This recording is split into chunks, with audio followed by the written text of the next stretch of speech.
to another show of Don't Get This Twisted. I am Rob, along with my co-host as always, Tina. How you doing, Tina? Oh, Rob, we were talking off the air. It's a lot right now. It's a buttload of a lot for I'm everyone involved. There. Yeah.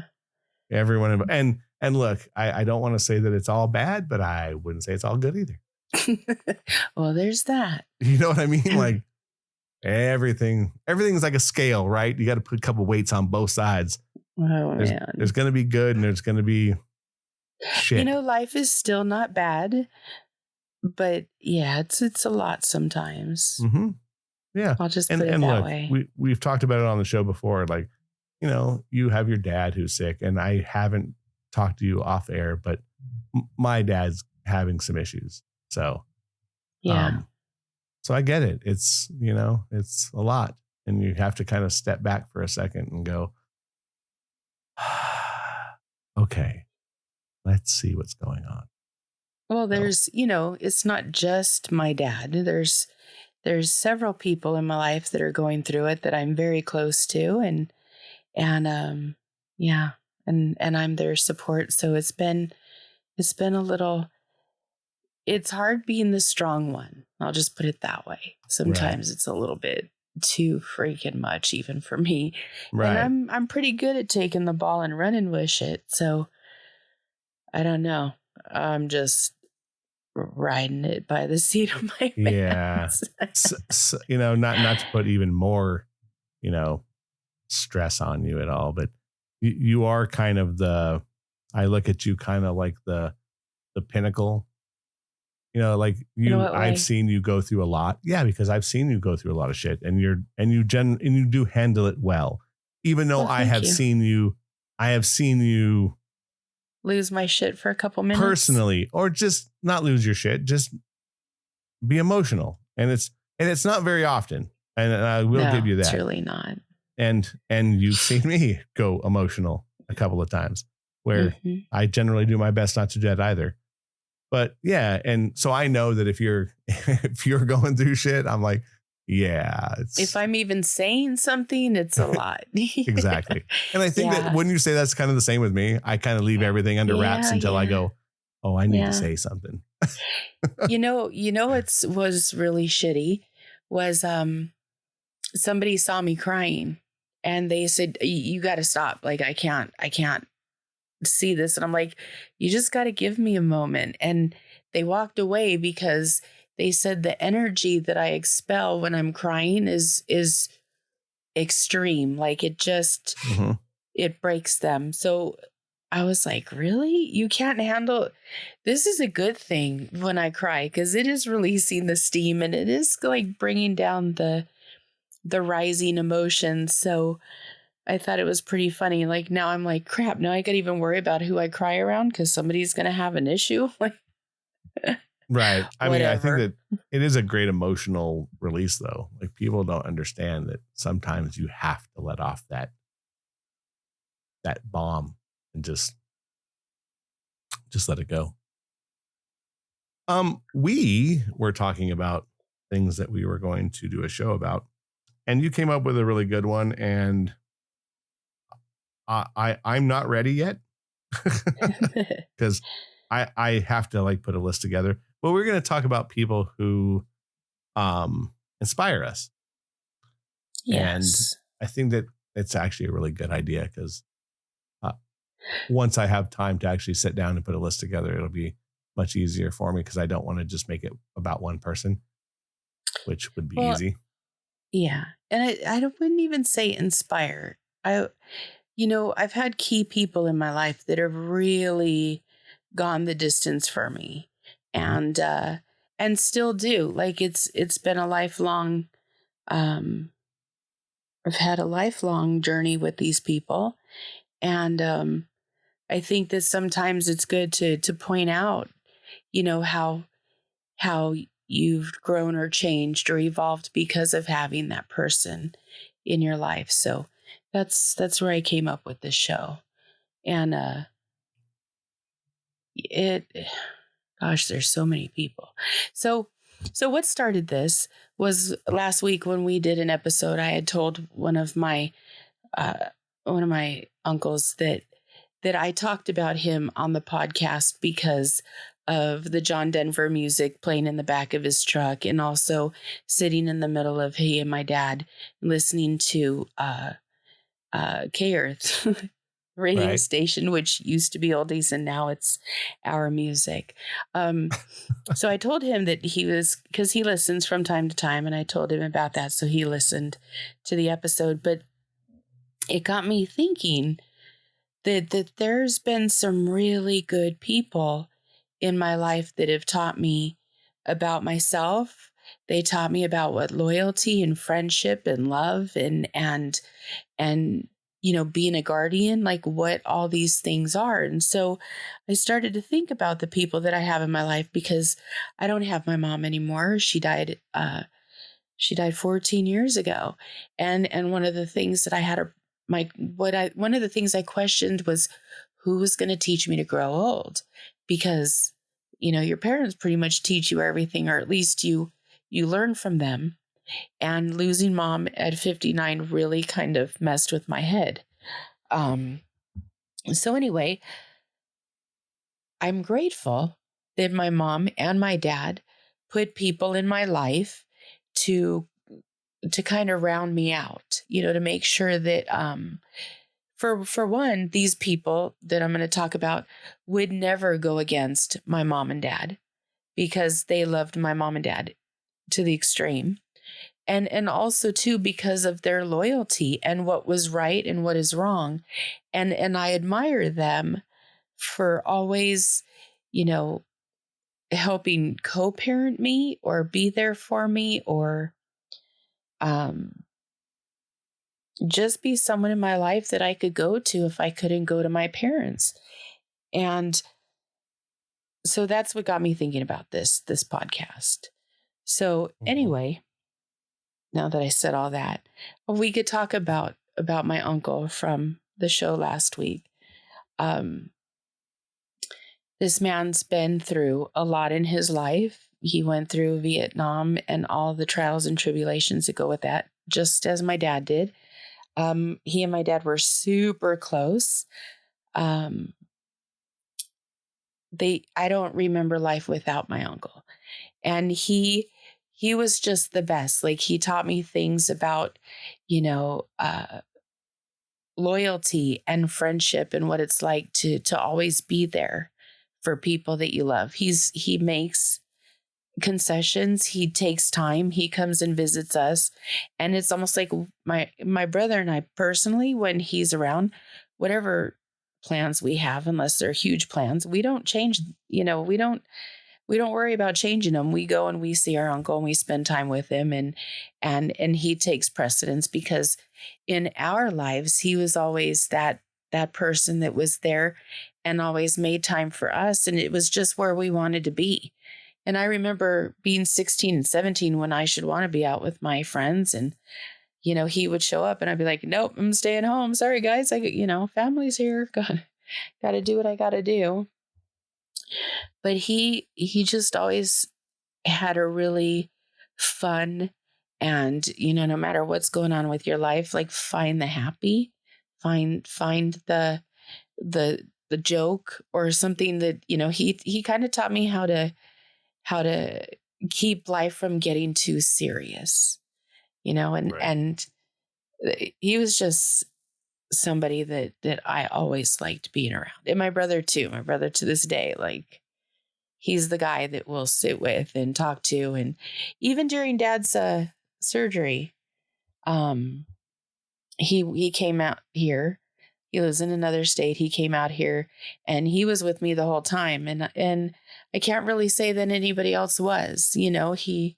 He made sure he did that. He wanted to make sure his friend was okay, and I don't know. I've been lucky to have been given very good examples of good men, and he is one of those people. So that's my first character. Do you have one, or do you want me to keep going? Actually, I do have one that is I mean, I want to say not very long in my life, but now that I think about it, he's been gone quite a while. I had a friend named Scott who passed away a while back. I worked with him at the alarm company that I worked for quite a while. And he wasn't much older than me. Like, I think he was only like maybe 5 years older than me. But he had been doing alarm work since he was like 13. He was crawling in attics for his dad because his dad had an alarm company. And he had the most well, first of all, he was adopted. Him and his brother were adopted. So they had an adopted last name. And it was very odd. His last name was Dragon Chuck. So he had this like heavy Ukrainian name. It was quite, so I would always like mess with him and call him like the dragon or like whatever. I could always mess with him. But he kind of took me under his wing when I came back to California from Vegas because I worked for that company for a while. And then I left and worked for the rival. And then he came and worked for the rival as well. But he was just such a good guy. Like, he was one of those guys that no matter what, he would always have your back. He'd call me out of nowhere in the middle of the night just to like, hey man, just checking up on you. He was a Marvel Comics fan and we went and saw like tons of those movies. And we always used to like talk about that, like silly shit that he would just like, oh, I remember playing with these figures and making our own home movies. And like, we're going to see these things now. But he really taught me a lot about being a good worker. And he told me something when I worked for a company. He said, look, learn so much that they can't fire you. And that sticks true to me to this day.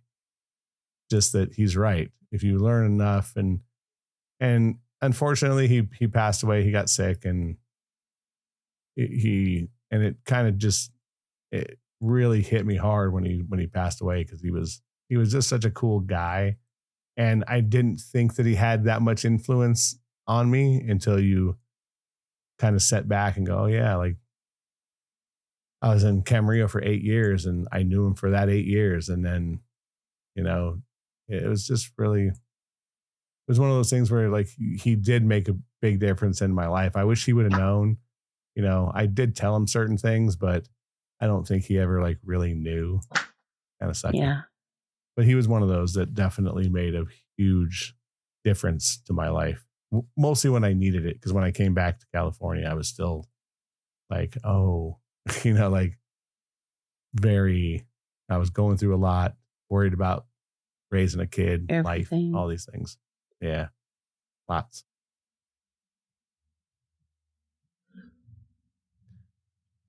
What about you? So the next one would be my other mother. We grew up with another family that lived just a few blocks away, and the parents were friends. So my mom was her best friend and my dad was his best friend, and they did a lot together as families. And I apparently was hard with my mom. Like I could frustrate the shit out of her, and she wouldn't know how to like calm down, and she would call her friend and her friend would calm her down. And part of what calmed her down was that her friend would talk to me and tell me like, you can't be doing this stuff, or you're better than that. Or, she always had something really cool to say. So when I was in 7th grade, I stole a box of cigarettes from my parents and I took them to school, and I got caught with them. And when I got caught with them, my mom was livid and she couldn't even talk to me. She was shaking. She was so pissed off. And so she gave the phone to her friend and said, you talk to her. And I don't even know if they had talked about it before. It seemed like this was all live and happening as it went down. But she got on the phone with me and she said, I heard that you did this. She goes, why didn't you give your parents back the cigarettes? And I said, well, because I didn't know if I would get caught or not. Like once I got them out, I wasn't going to sneak them back in. That's just dumb. And she Right. kind of laughed at me because I'm honest with her. I've never not been honest with her. And she goes, yeah, I could see that. And she goes, well, what did you learn? And I said not to take my parents' things because mom's losing her mind and then mom's screaming in the background like it's going on, right? And she goes, yeah, your mom's a little pissed at you. She can't even talk to you right now. I said, I know. And she goes, well, are you going to do that again? And I said, no. And she said, make me proud of you. Like, you don't need to be smoking. You know, I smoke. You know, your mom smokes. Like, are we better off for doing it? And I said, no, I don't think so. And she goes, well, then why would you do it? And I said, because everybody else tried it. I wanted to also. Like, it was just what I did. Right. And, but her saying, you know, be better than us and make me proud of you was something that really sat in my head. Now, mind you, she smoked. Her husband smoked. My mom and dad smoked. My brother smokes. Her son smoked. I think the only two that didn't were the two girls, me and their daughter. And to this day, I don't smoke because I wouldn't want her to know that I didn't listen to her. But she's the badass that could make anything or knows how to fix it or knows who to call or shows up when I'm sick. And when I thought I was dying and I was very sick during COVID, not with COVID, but I was sick during that time. She was the one that showed up and took me to the doctors. She is always my go-to person. And, you know, I've talked about her 100 times. My friends have met her. She comes over and she plays bunco with us from time to time, and everybody freaking loves her. But it's funny because one of my good friends said, "You're her in your generation. Like she's her, who she is in everybody's life in her generation, but like she passed the torch to you." And it was, I thought that was like one of the most ultimate compliments because this person is, in my eyes, completely amazing and makes everything look pretty easy. And she's always encouraging more, you know, like do more, try this, do that, take your baskets here. Well, try making this with me or yeah, you could do that. Or, hey, I'll come over and I'll see if that color looks good on your walls because you've made some questionable choices. Like she's just that person that I always come to.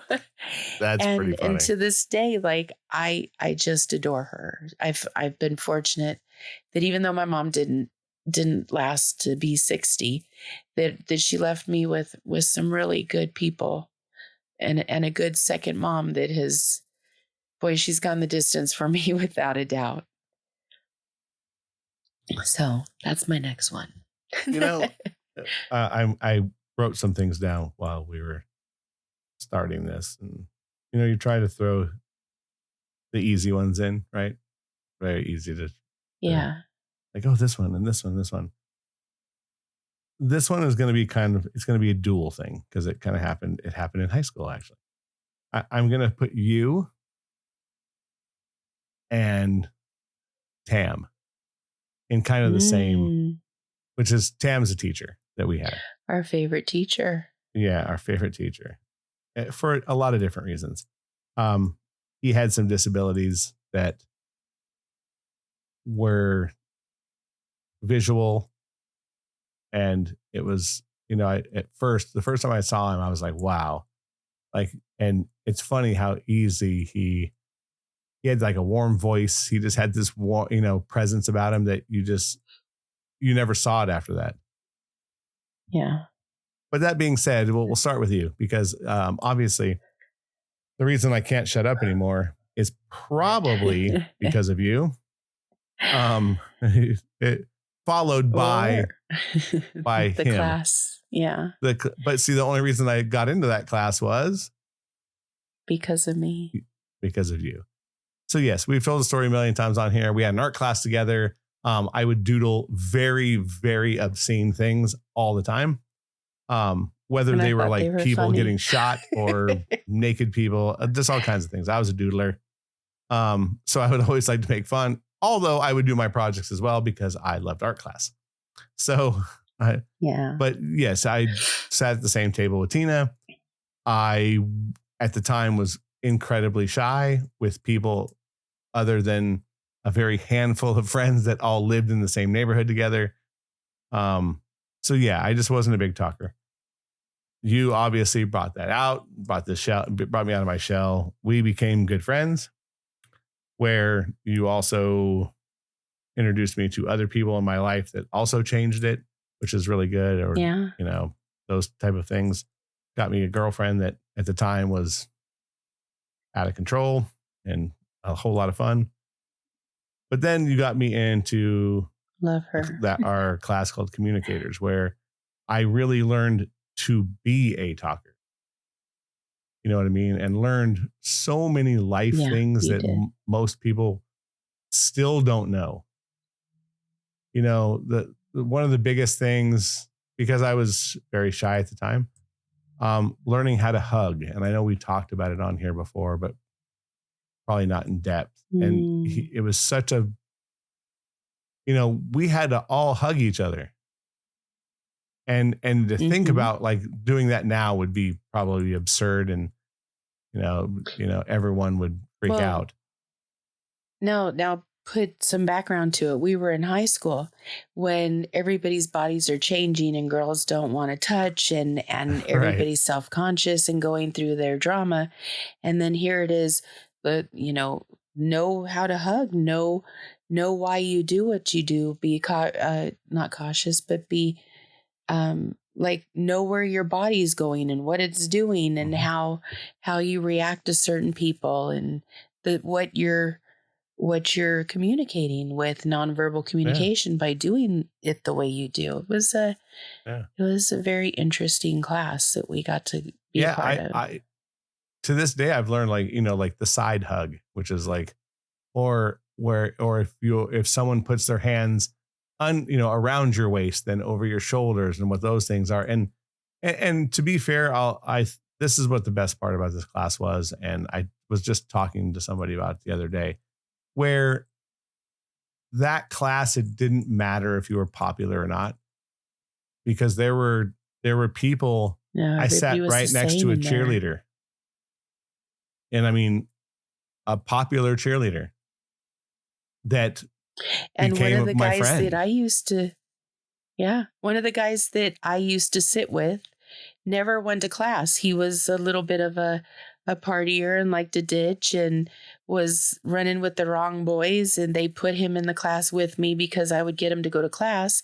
So he would stay through second period so that he was in school, and then he would leave right after that. Like he was, he turned out to be one of the sweetest people in the world, but he served a lot of time in prison for doing stuff he shouldn't have been doing. And, but that was the cool thing about this class is you were it was a cross section of everybody that was there. And it had taught us how to be supportive of everyone, no matter what they were going through.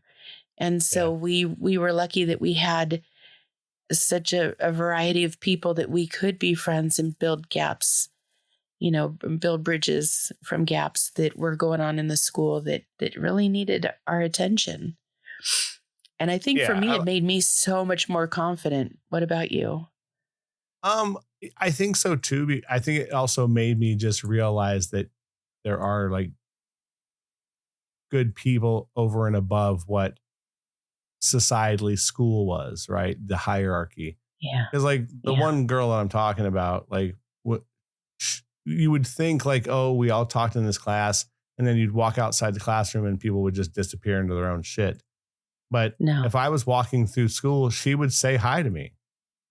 And that at that time made a difference in someone's life. You know what I mean? Like, oh, she'd be like, hey, how you doing, Rob? Oh, hey, what's going on? Like, and it wasn't like she was like hiding out doing it.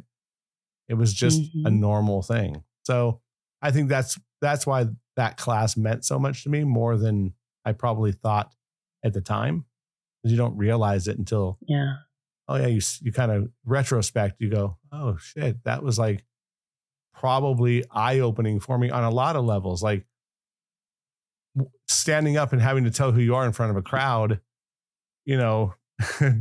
15 years later, I'm wrestling in front of 1,000 people and have no problem doing it. So there's communication skills were great. Not a talker at all. At all. Like at all. At all. Like at all. Yeah. The way you finally broke through was you said, "You're not going to quit bugging me until I start talking to you, are you?" And I was like, "Nope." And you gave in. I was like, "Oh, okay, cool." It finally worked. Yeah. God, now I can talk. Yeah, because I think at the time I was just like, they put you next to me because she's wearing me down. Yeah. Yeah. I was just like, for fuck's sake, really? Are you going to keep this up? Like, I was like, well, I guess I better just start talking so I can get through the hour of this class and get back out to being quiet on the outside. Well, that's wrong. That's funny though. But your personality was that you didn't talk at all.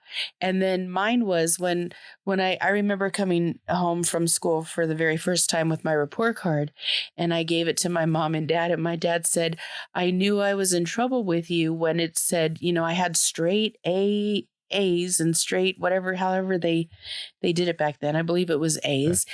And then the comment was, "Talks too much in class." So my dad said, from that point on, I knew I was screwed with you because I knew what type of girl you were going to be. You were going to know everybody and be chatty with everyone and know more than you needed to. And you know what? He was exactly right. You were exactly chatty right. Kathy. There is absolutely no doubt about that. I'm still the same person, though. My friend just called me the other day to said something really good happened to me. And I wanted to tell you because I knew you'd be happy for me. And I thought, I love hearing that. I've heard that several times over the course of my life, but I'd say maybe less than like 5 or 6 times. But when I hear that, I'm like, I am so glad that you feel like I'm rooting for you on that level, because I really am. So. Right. I am that chick that talks a lot. It's all right.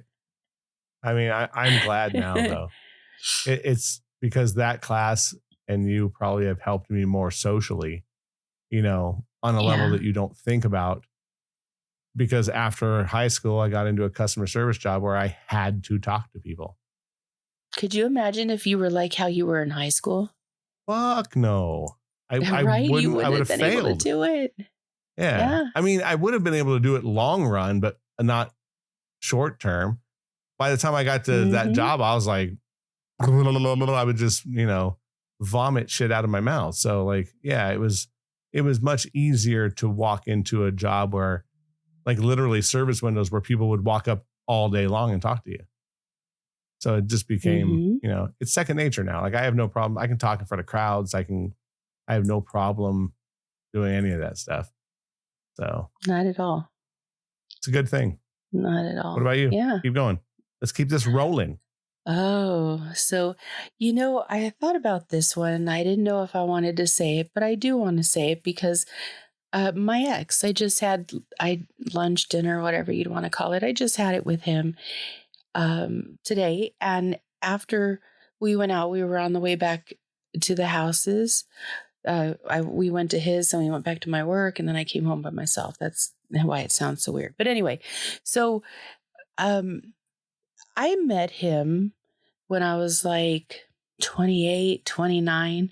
And at the time I was going out, I was dating, I was like being Tina, just doing my thing, working a couple jobs, dating, partying, going to clubs, whatever the hell I was doing. I was doing it. And we didn't start dating right away or anything. I knew him for a couple years before we started dating. He was with somebody else when I met him, and he was a friend of my father's. So met him as friends. So we started dating after one of my grandfather's birthday parties, as a matter of fact. And he's 12 years older than I, and extremely intelligent. He is very rational.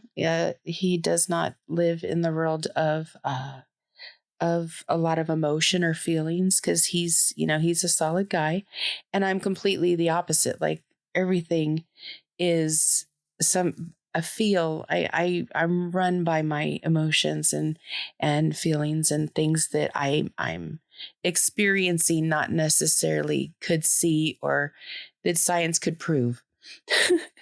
Right. As he's brought up several times, but he really taught me how to hone in on my communicating to where I could not be irrational or emotional, or I'm not saying something before I've thought about it.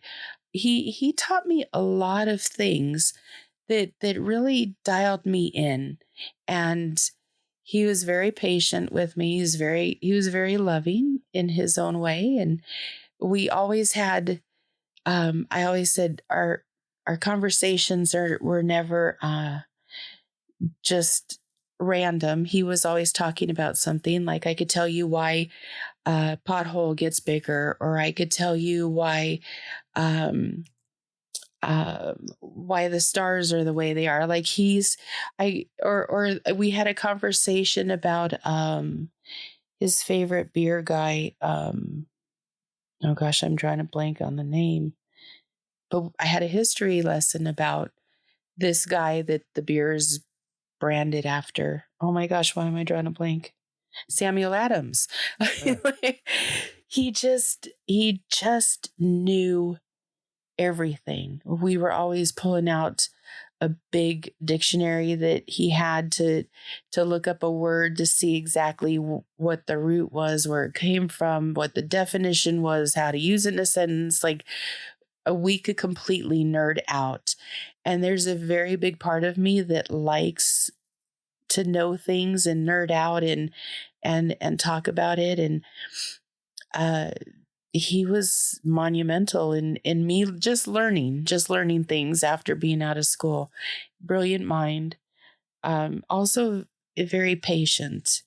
And I don't think I had nearly the patience that I do now, because I had to learn it from him.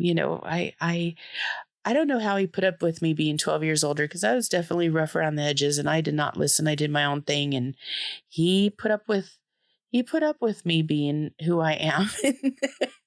And Right.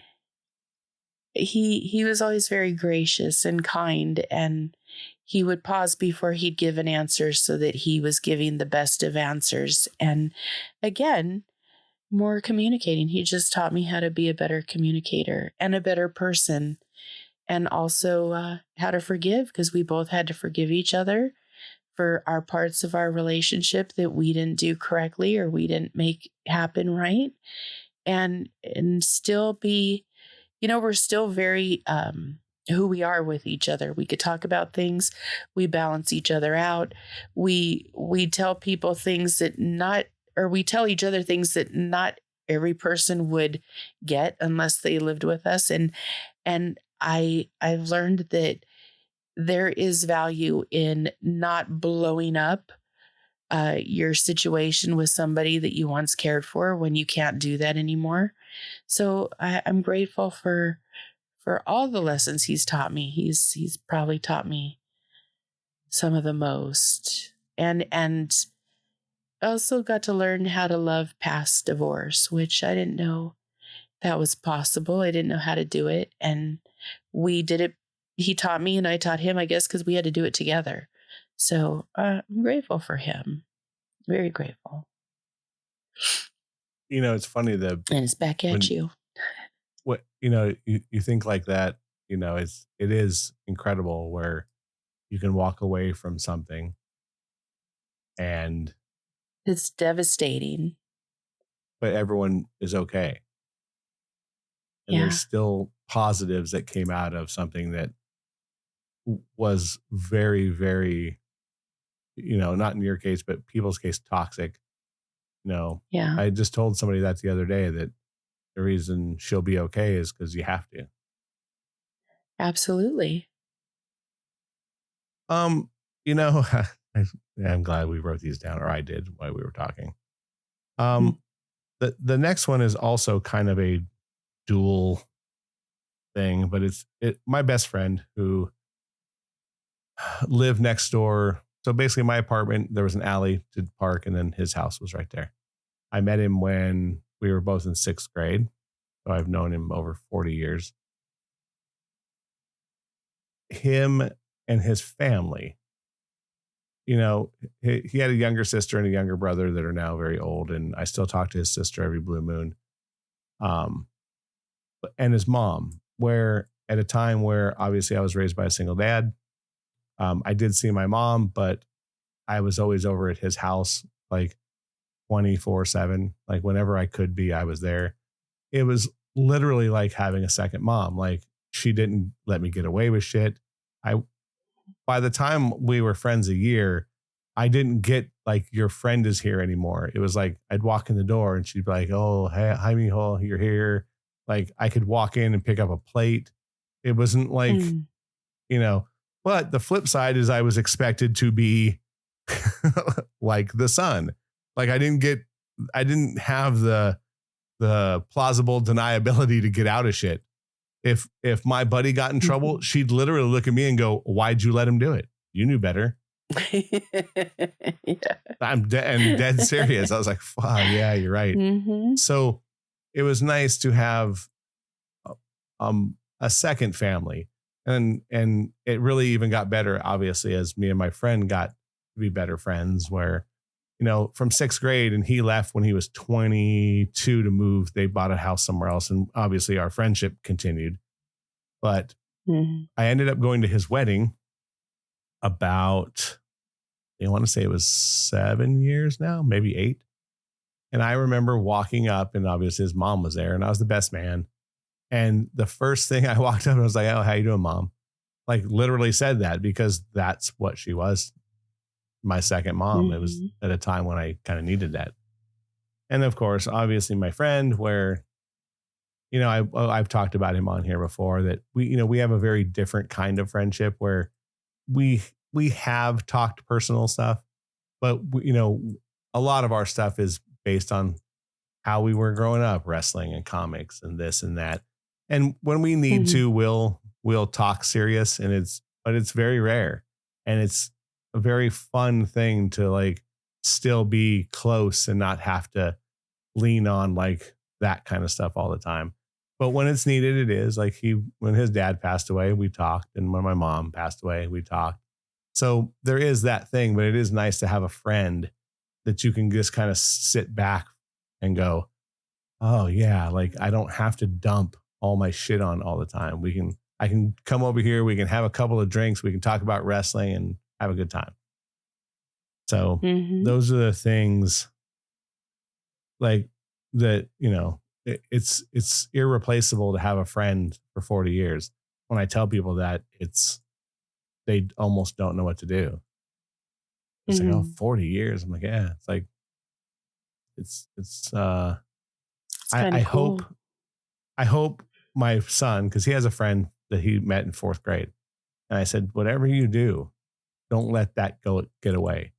Whether you don't see each other for years, make sure you're in a text thread with each other, so you both can keep in contact. So his family meant a lot to me in a spot where obviously I definitely needed it. Okay. You? Oh, I didn't think that I would ever say this because of who this person is, but my brother and I have lived the same. We lived the same life in the same house, under the same roof, for growing up, and I like having someone that could tell another side to my story. Like he knows me to no end. We've been through a lot of really crappy things together, and we've had to hold each other up in times when there wasn't anybody else to help us. And when we were younger, we used to fight a lot. Like all the time he would drive me crazy. And we talked about the other day that he I was driving down the street with friends in the car. We had just come from a swap meet, and he was sitting behind me, and he thought it was funny to cover my eyes while I was driving. Mm-hmm. And I got out of the car and beat the crap out of him, because that's what we did when we were younger. We just fought, like physically would just get crazy. But as we've gotten older and we've had to rely on each other, and we've been in situations where the only person we wanted around was each other, I have come to find a really safe place where I could be me, because he knows me. It's not like I could fake this shit, because he grew up with me, and I know him, and we're the way we communicate is it's very much nonverbal. Like, he came into the not that this is what I want to talk about, but he came into the backyard the other day, because he parks his car in our back patio area where there's a place for him to go.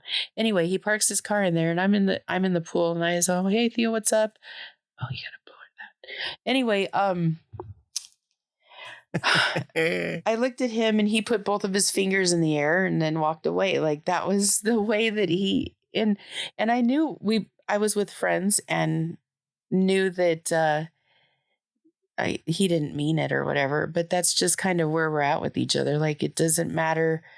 We laugh at everything. We say a lot of stupid shit that we shouldn't say. We I don't know, we got a new closeness, and I've seen him go through some really horrible times where I didn't know if he'd make it through it. And I've seen him grow up and rise above, and be close when he needed to be close, and support when he needed to support. And I'm liking the man that he's become. He's a good guy. And I'm grateful that I had him. And I'm grateful that we're close. Yeah, I think it helps that you're close in age. You know what I mean? And yeah, no, totally. We're only 2 years apart. Right. And that you've always done things with each other. What is his nickname for you?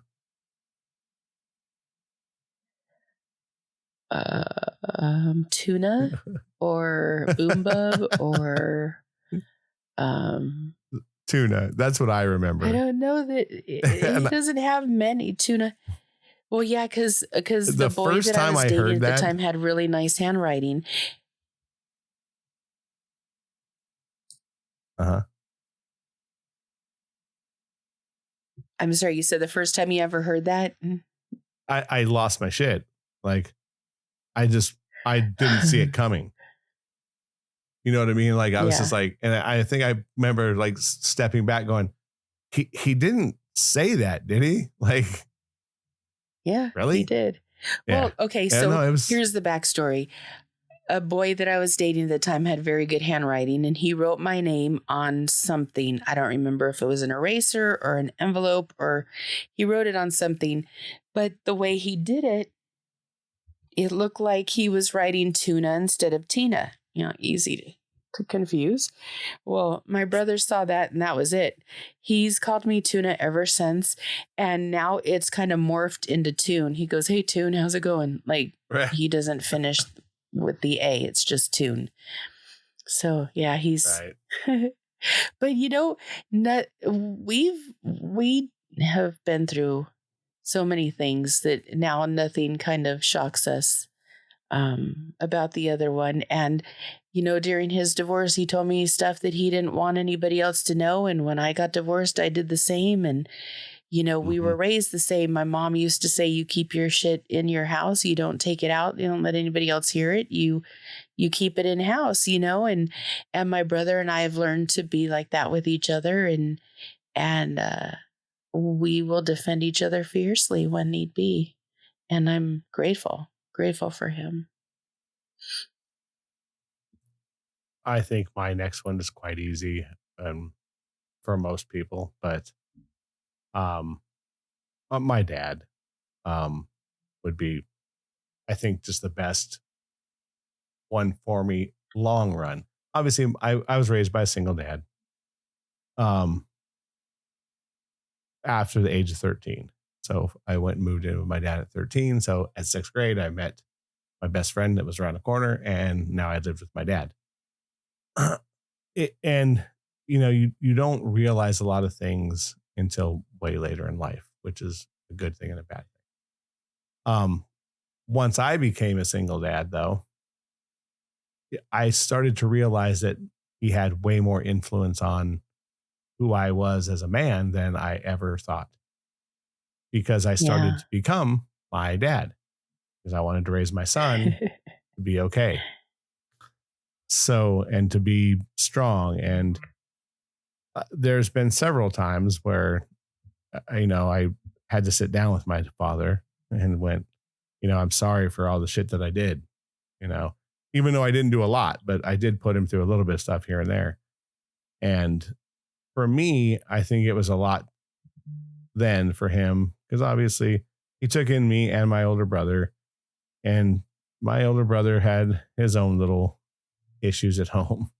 So he did a lot for us on a decent salary, but he definitely, I'm sure, struggled, and he never told us, and we didn't, find out. And I had told him something way later, like maybe, I don't know, 10 years ago, about like, oh yeah, like I struggle and blah, blah, blah. He's like, yeah, I did the same. And he goes, you make sure that your kid doesn't know. They don't need to. And just keep on going. And then one day I said something to my son. We were in the bathroom brushing our teeth and we were doing our stuff, and he pissed me off over something. And I said something, and I don't even remember what it was, but I remember my son going, I bet you that's what grandpa said to you. And that's when it like really hit me. And I was like, oh, And yeah, it my dad. was. And then it was. And then this is what I told my son. I go, yeah, he probably did, but it was followed by an ass woman if you want to go there. and he goes, no, I think I'm good. And then I thought that is also something my dad would have said to me. Like, Mm-hmm. and it's important as we get older. Like, I wouldn't say I had the greatest relationship with my mom just because I didn't live with her. And she was the Disneyland mom, Mm-hmm. right? She was the one who every other weekend I went to, and it was always fun. And like me and my best friend would go there. She let me bring girlfriends over, like all kinds of like great stuff. But she was like that Disneyland mom where it was always a good time. Where my dad was raising us, and he wanted to raise a man that, would be okay at the end of his time. And for me, now that he is slowing down and his health is changing, I wouldn't say he's sick, but he's definitely slowing down and he's changing. It is Mm-hmm. easy to sit back and look of the influence and the direction that our parents really did have on us. And my dad, for good or bad, he made me a better man, and definitely a better father. I mean, more than he'll ever know. And me and my older brother are going to go see him shortly because he obviously isn't doing well. But I'm going to make sure to have a nice long conversation with my dad so he knows that what he meant. Get there and do that. It's Yeah. important. Yeah.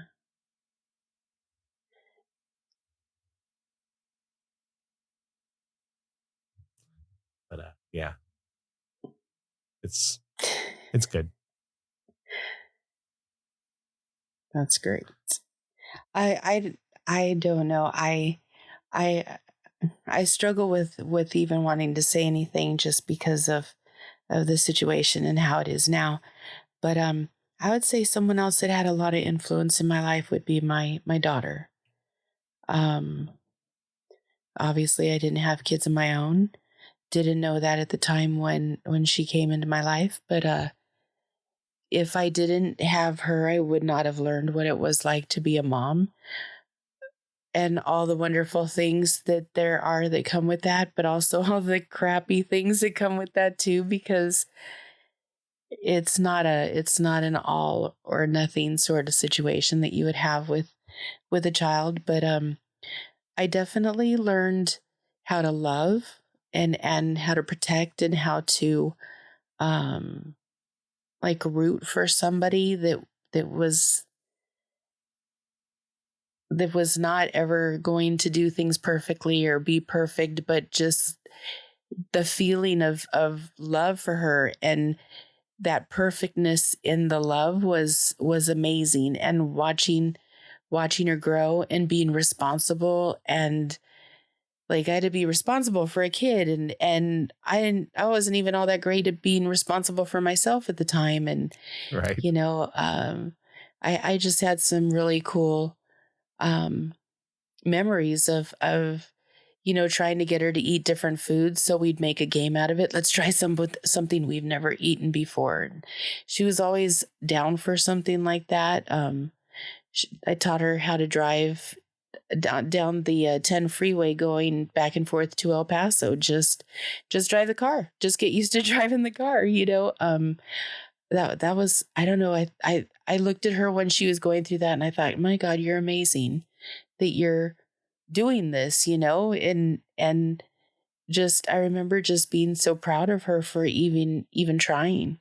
And she, despite where she had to, came from and what she had to overcome, like she always had this cute little smile and a little bit of sass to her. And she just found a way to persevere. And I always liked watching her go through that and do that. It was just amazing to see, like, a kid grow up, and I would not have gotten that had I not been put in the situation that we were and ended up the way we did. But I don't know. I kind of enjoyed watching all that. I know she probably has a really different opinion of what happened and how it happened and whatever, but I used to look at her when she would do just about everything and think, my God, you're so amazing. And I just, to know that feeling, because I wouldn't have known it otherwise. If I didn't have her, I wouldn't have ever been a mom. So getting to watch all that firsthand was something. For sure. It was pretty cool. Yeah. I see where you're coming from, where you're talking. Look, I was a stepfather well before I had my own. Yeah. Right. So whether they're yours or not is irrelevant. I think we change the lives of children, period. Sometimes for the better, sometimes for the worse. But mostly I would argue that it's always for the better. I watched my oldest stepdaughter have major issues with her mother, not talked to her for years, and they've put back together a life. So you can only do so much. We're all human, thank goodness.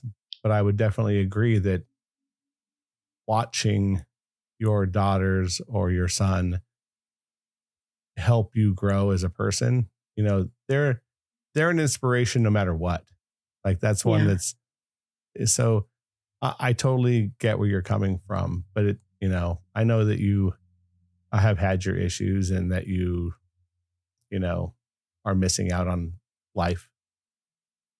But things come around and things change. Life is a very open book. And I've learned that over the last couple of years, running into people that you have no business running into again, and realizing that life, it's everything happens for a reason. And I think you and your daughter will find their way back to each other. It's just going to be a matter of time. And I don't know. I don't set myself up for that. I'm open for what comes next, and we'll see where my life goes. And I just kind of give it to God. That's it. I think that, look, as long as God has a vision for all of us.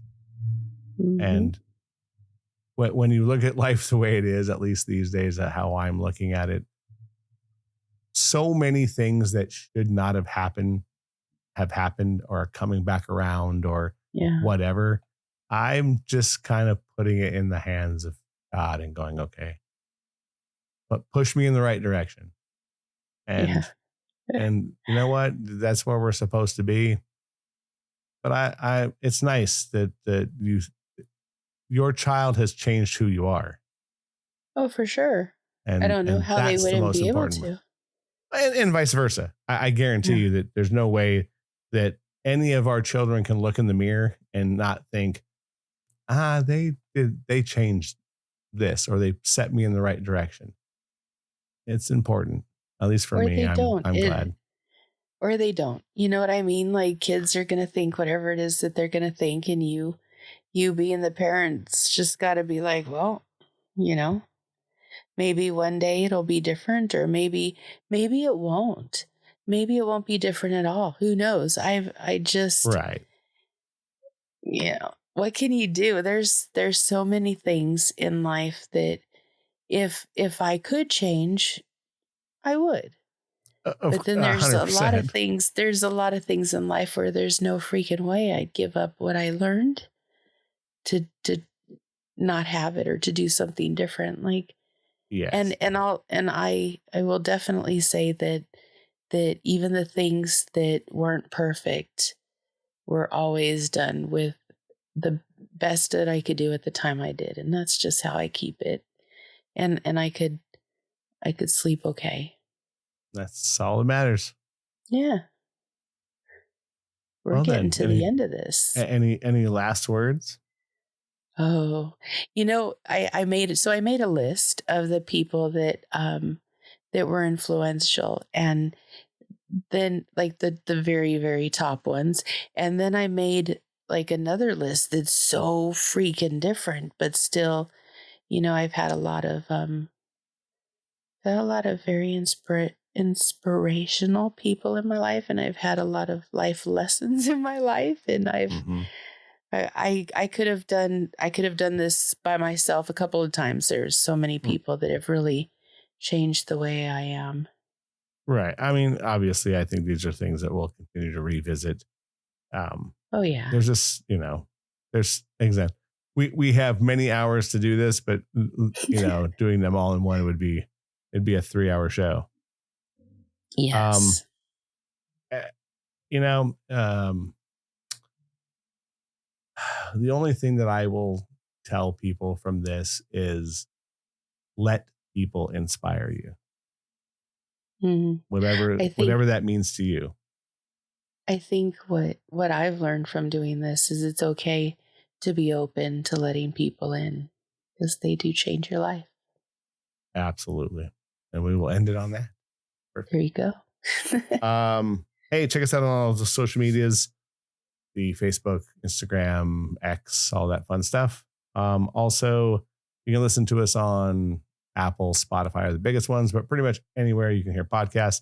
Listen, share, send it to other people. We're getting new listeners all over the world again. Wild places are popping up. Mostly in Europe. Lots of new ones in Europe.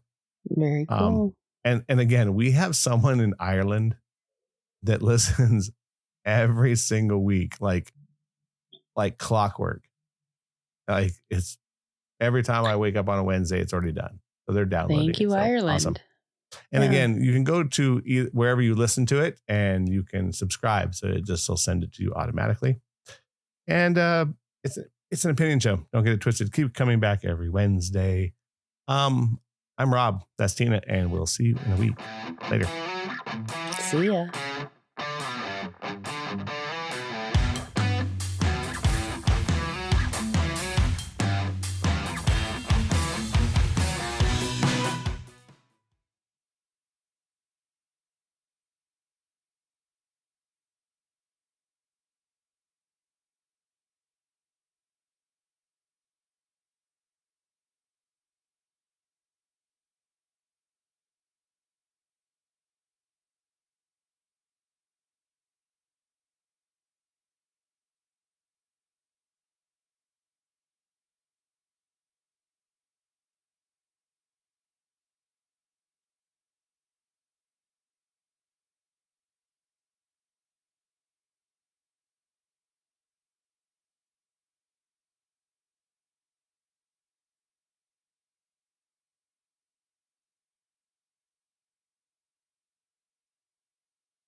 Twisted.